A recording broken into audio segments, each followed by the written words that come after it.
Hi, everyone. My name is Michael Hawkins, and this is the debate model for care versus habilitation.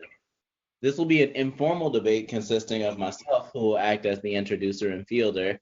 We also have Kira Tollison, who will serve as the summarizer, researcher, and illustrator for the habilitation side of the debate. And we also have Megan Jones, who will also be our summarizer, researcher, and illustrator, but she will argue for the side of care services. Oftentimes, we come to a point in services where care and empowerment butt heads, so to speak. And we ask ourselves, as well as our supporting professionals, which route should we take to achieve the best results possible? What is in the best interest of our client? And is there a middle ground between care and rehabilitation? So our presentation will outline the advantages and disadvantages of both sides to ensure that we are equipped to making the best decision possible in regards to our clients and their well-being. So with that being said, now Kira will summarize and discuss the research we've collected for empowerment. Thanks, Michael. Before we begin, I would like to point out the differences between the terms empowerment and habilitation, as we'll be using them interchangeably throughout the debate. While they're similar and relate to each other, there are some notable differences between them. Empowerment involves giving power or control to individuals or groups that have traditionally been marginalized or had control of their own lives limited or surrendered. Habilitation, on the other hand, refers to the process of empowering individuals by helping them gain, maintain, or improve upon their daily living skills. This can occur at any point in an individual's life, but is centered around teaching skills that have not yet been gained or mastered. It's important to focus on one's quality of life and how it may be impacted before deciding whether to place an individual in a care or a habilitation program.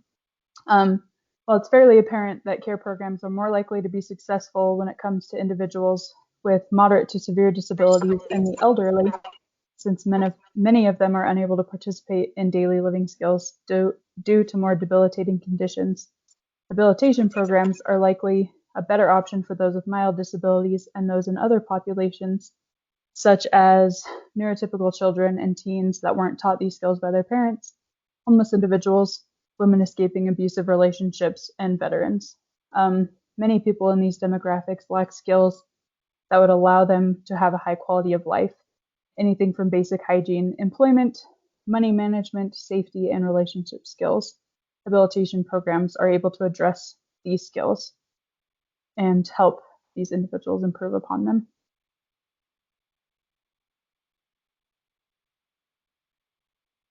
This graphic shows how vocational habilitation may be used to teach employment skills to those that may lack them so that they may be more successful in gaining and maintaining employment. These programs focus on anything from teaching personal hygiene expectations at work to providing people with volunteer and other opportunities to increase their work experiences so that they may be able to compete more effectively in the job market.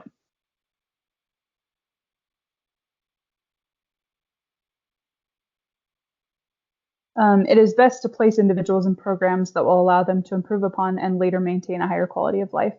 Habilitation programs will allow many individuals to do just that, since they work to teach skills and allow individuals to be more independent, instead of having someone there to complete tasks for them, which is likely to happen within a care facility.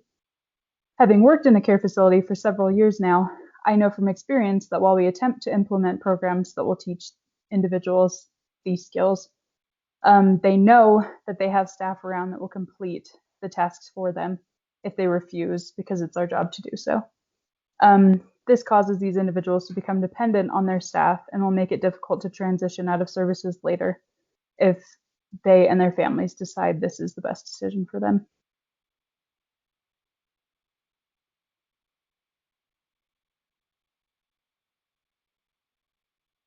You're muted, Megan. All right. Thanks, Kira. You provided a lot of good points regarding habilitation and the quality of life for individuals with disabilities. But one point I do want to touch on is the notion of individuals in these programs becoming dependent upon the staff. Oftentimes, family feels as though they can provide a better quality of life for the individuals because they feel like they know them better. This, of course, has a great deal to do with the quality of life among the family as well in the community that supports them. Habilitation programs usually focus solely on the individual's well-being without a thought of the well-being of the families that they're connected to and the way that, that person will be perceived in the world. And this can impact the success of the individual. Hartley et al. Showed in a 2010 article that mothers of disabled children who were less educated and had their child at a young age had higher rates for divorce. And this was due partly because of the increase of the burden for caring for the child's needs and also the inability to adhere to the spouse's needs. The data showed that the decline in remaining married began in the child's early childhood and remained at a high rate all the way until the child's early adult life. And this was certainly a prolonged period of vulnerability for the marriages dealing with lasting behavior concerns and the overall effects of the child's quality of life as well as the family. In a 2017 article on the comparisons of parenting styles between ASD, anxiety, and typically developing children, it did show that there was no significant difference in the parenting styles of these parents. And this, of course, was on the level of like love and support. So caring for the child's needs was not something that hindered their quality of life. With that being said, habilitation is a great resource, but as mentioned, there are many other components that will constitute a family's decision to continue with care. If the family is able to financially support the child well into their adult years, this will aid in preventing many of the misconceptions associated with like hiring individuals with disabilities. Families also have a negative perception of habilitation programs, such as concerns that their loved ones will be vulnerable to abuse, whether that's physical abuse, emotional, or mental, and also incompetent care providers providing services that may affect the family's decision to use habilitation programs. So providing the families with plans that can effectively assist them in caring for their loved ones should be taken into account. And something such as a family treatment guide can support them in problem solving, decision making, and goal setting, and self-awareness within the family. The table that is going to be shown shows many of the barriers that families have listed that affect their thoughts about transition programs and how to resolve those concerns. So just a few of them are just the misconceptions that professionals may have about families, thinking that parents may be uninvolved or either that they're overly involved. And some ways to help with that is just for the professionals to take more of a partner role versus an expert role. So partnering with the families, understanding their concerns, understanding what they want as a whole unit, and seeing where you can fit in as a team in helping with the child's progress. And also another would be just the lack of opportunities. So although there are transition programs out there, they're not many, and you have to think about the environment, you have to think about the communities that they're in. If it's a low economic community, then there may not be as many opportunities. So creating more opportunities and collaboration with families and schools would be beneficial.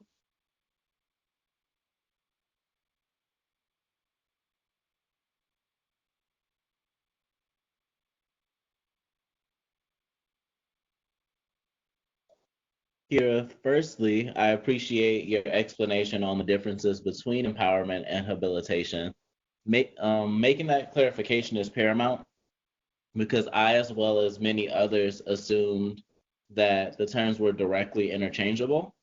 So to know that empowerment more so refers to the enfranchisement of a formerly marginalized individual or group, while habilitation refers to the development of more of their daily living skills is helpful because throughout our careers, these are terms that eventually we are probably going to encounter again.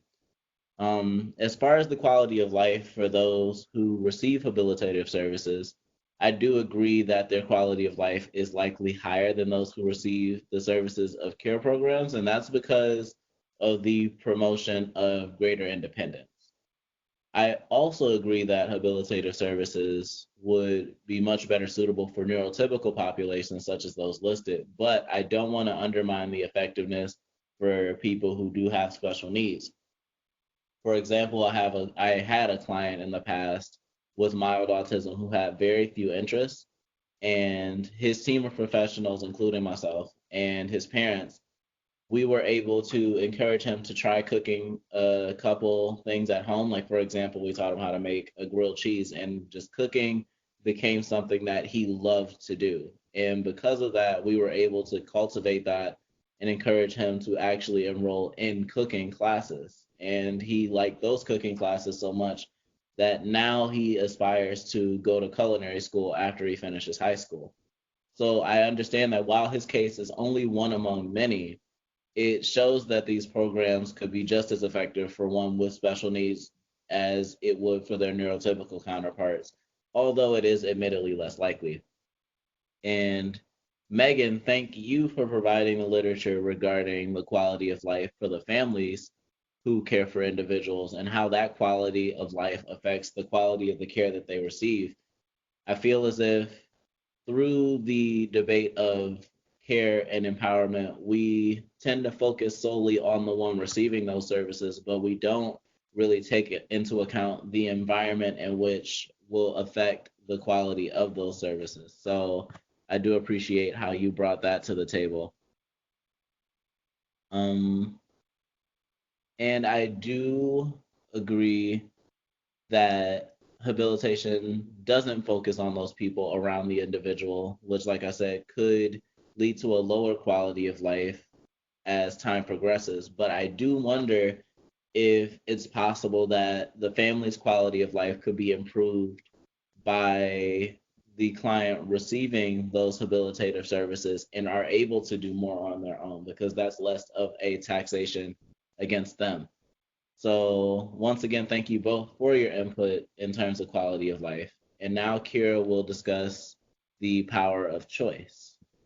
All right. Thanks, Megan and Michael. While I agree that habilitation programs may not always take the family as a whole into account, I also think that some families, while they may have their loved one's best interest at heart, may not actually always know what is best for them or may be too worried about possible outcomes.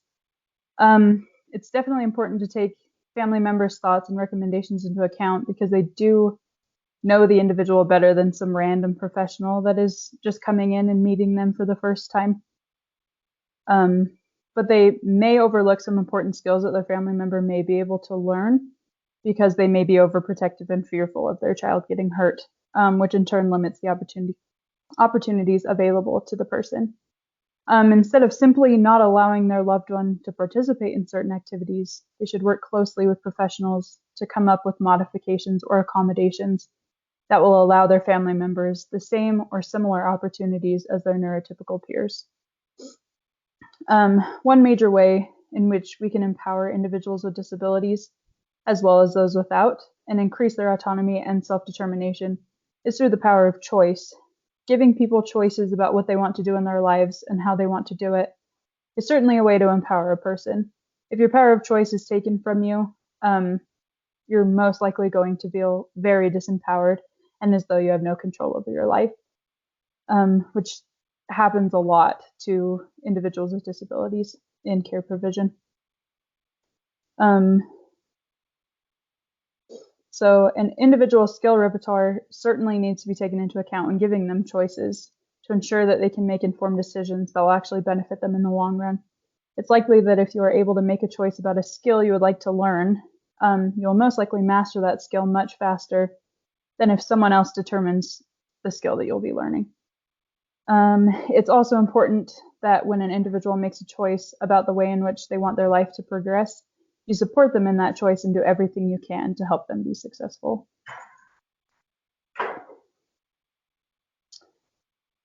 This first image illustrates that more than half of individuals with ASD in California want to work and are most likely quite capable of doing so.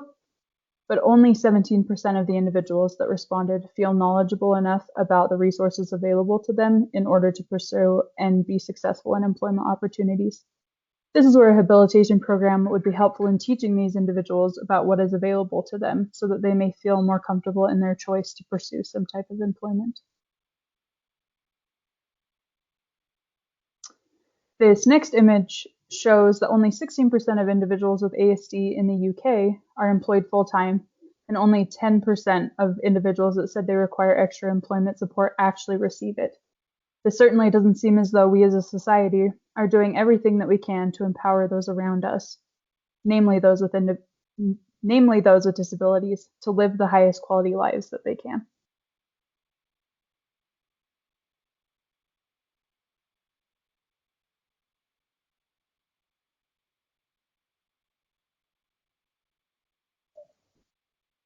Thank you, Kira.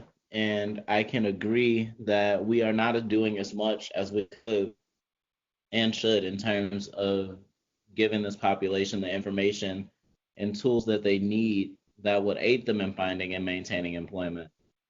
This could be partially due to the underestimation of individuals with special needs, the focus of resources being more geared toward the ones who require them more, such as people that are under care services, or potentially other possible factors. And as far as giving individuals the power to choose, I appreciate how you mentioned that one skill set should be considered when deciding if an individual should be given the ability to choose for themselves, and if they are providing full support so they can gain that mastery. The challenge in that, however, is how we ascertain that the individual is ready to make those decisions on their own. Thanks, Michael. Kira, I certainly share some of your thoughts regarding autonomy and self-determination. As a professional, there is a great deal of concern regarding liability and provision, and it is essential to be sure to assess whether or not the client can effectively make decisions for themselves. But what happens when the individual attempts to advocate for themselves and is met with opposition?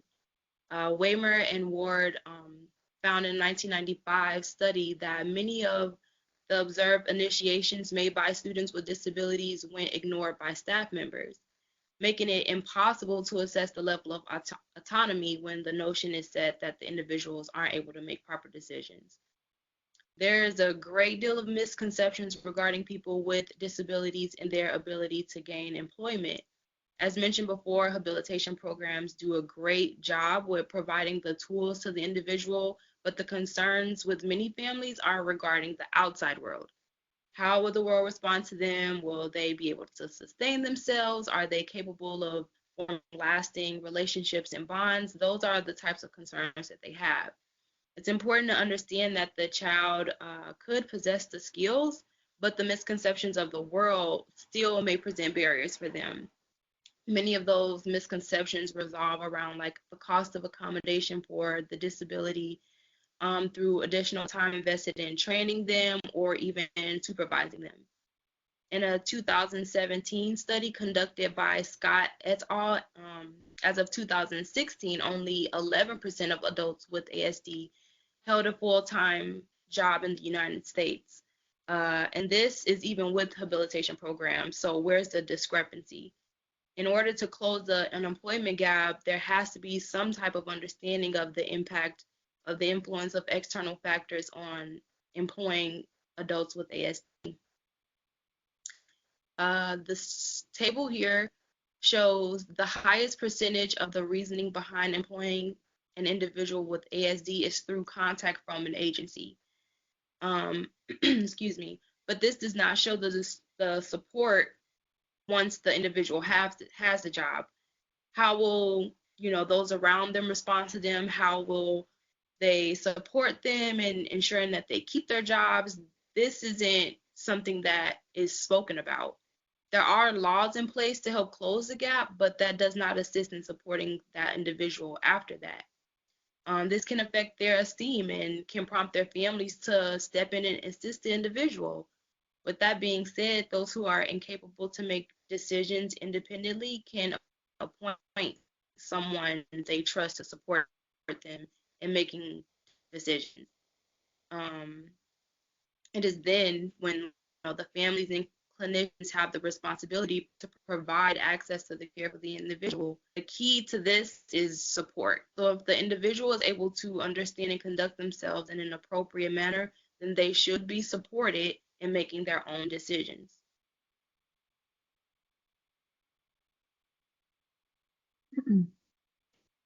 Megan, you talked about how staff in care provision may ignore the choices of those in their care because they don't believe that they can effectively make those choices. I definitely see this as a problem within care provision. There should be a focus placed on empowering the individuals in care provision rather than just dismissing them and their wants and needs. In my work as a direct care professional, I've personally seen staff dismiss their clients' choices because they believe they aren't prepared enough to make the choices regarding their lives. This is not true. Even lower functioning individuals are able to make some sort of choice regarding how their lives should progress, even if it's something as simple as pointing to a clothing or food item that they want to use at that particular time. While I firmly believe that there are some great aspects to care facilities, having worked in one for the past several years, I have certainly heard about and have personally witnessed some things that would make families concerned about placing their loved one in a care provider if they were to find out about them.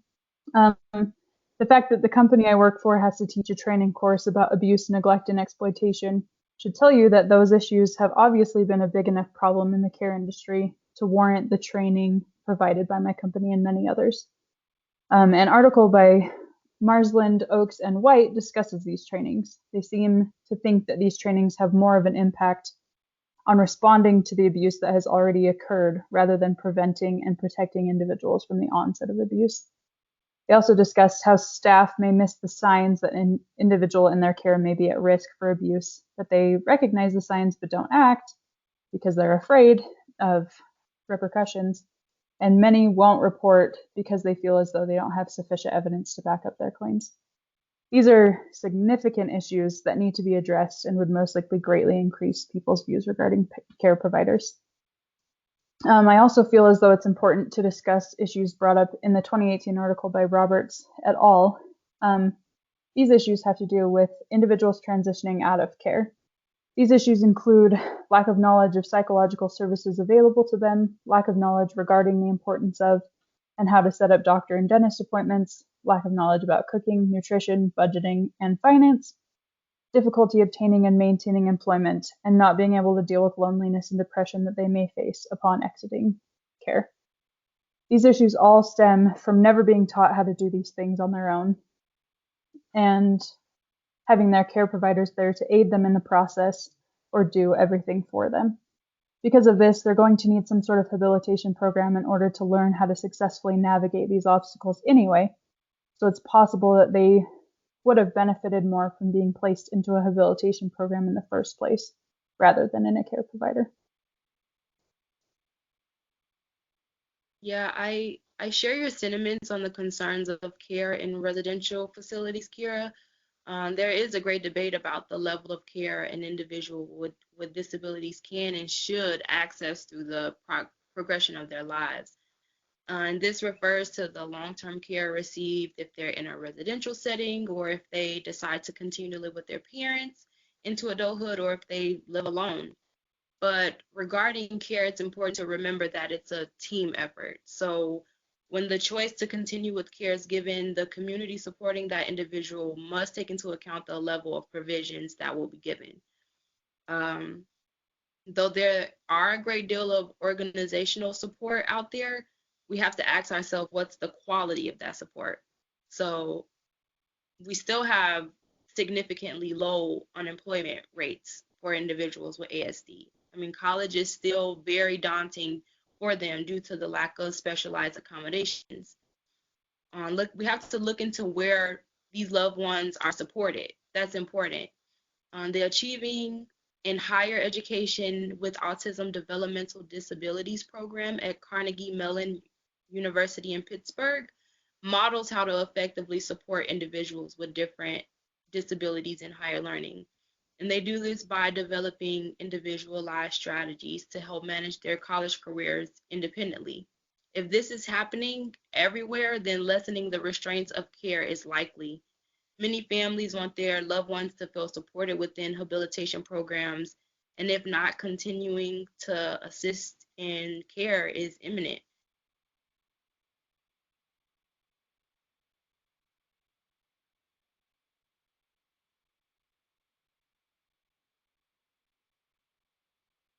Michael, you're muted.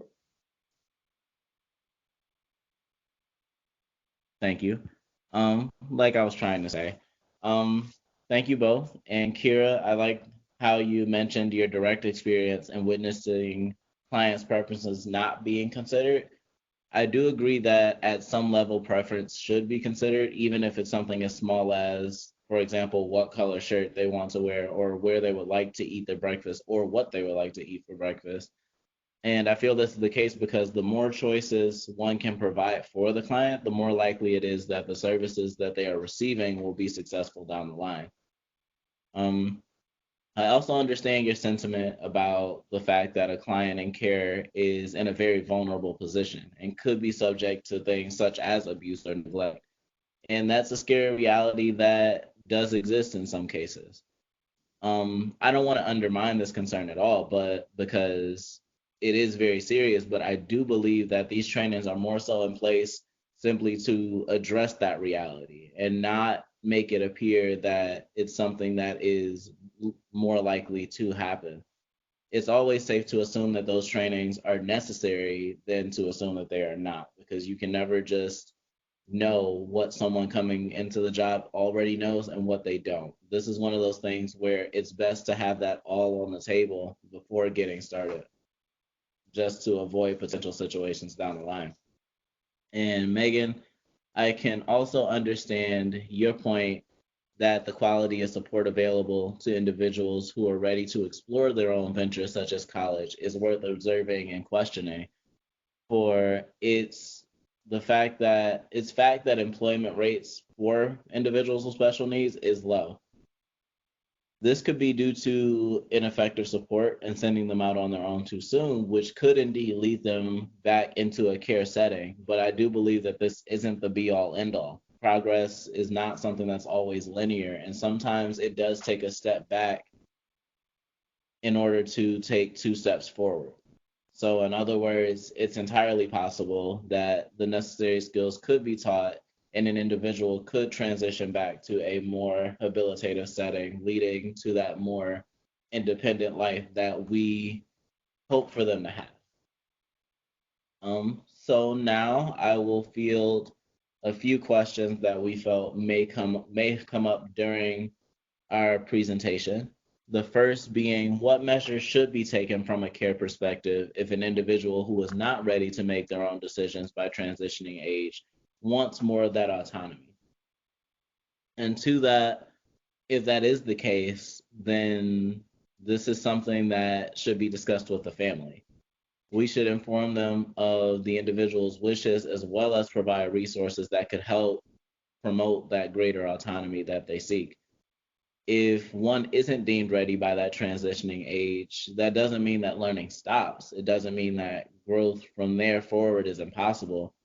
Therefore, I do believe that through providing these resources and support for the family and individual, we can and should do all that we can to help them reach this level of independence they're looking for.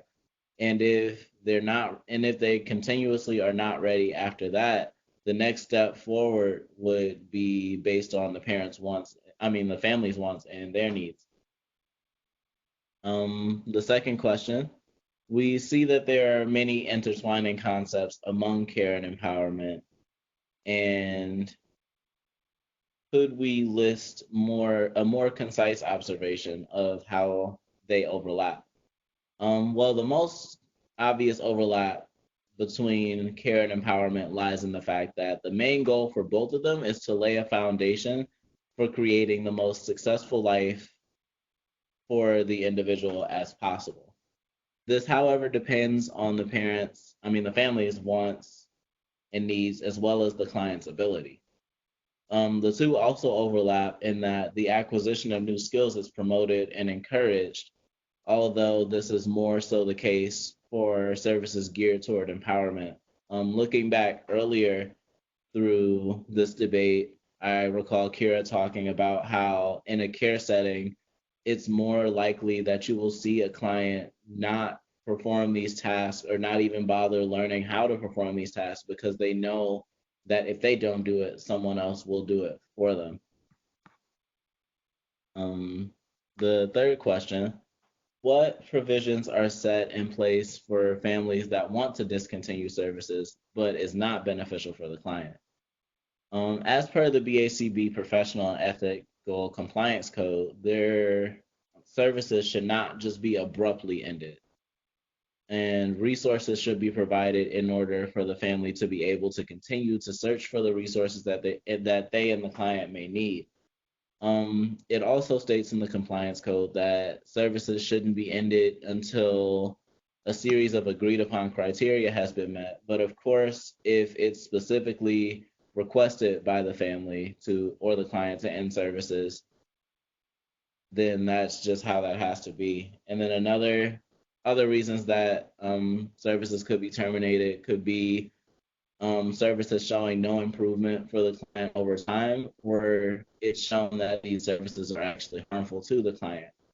But as long as services are not abruptly ended, measures should and would hopefully be taken to ensure some future benefit to the client. And final question, would providing habilitation or care services be more appropriate?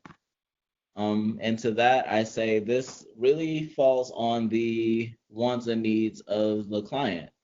We can never outright determine which overall strategy is better because each individual's circumstances are different.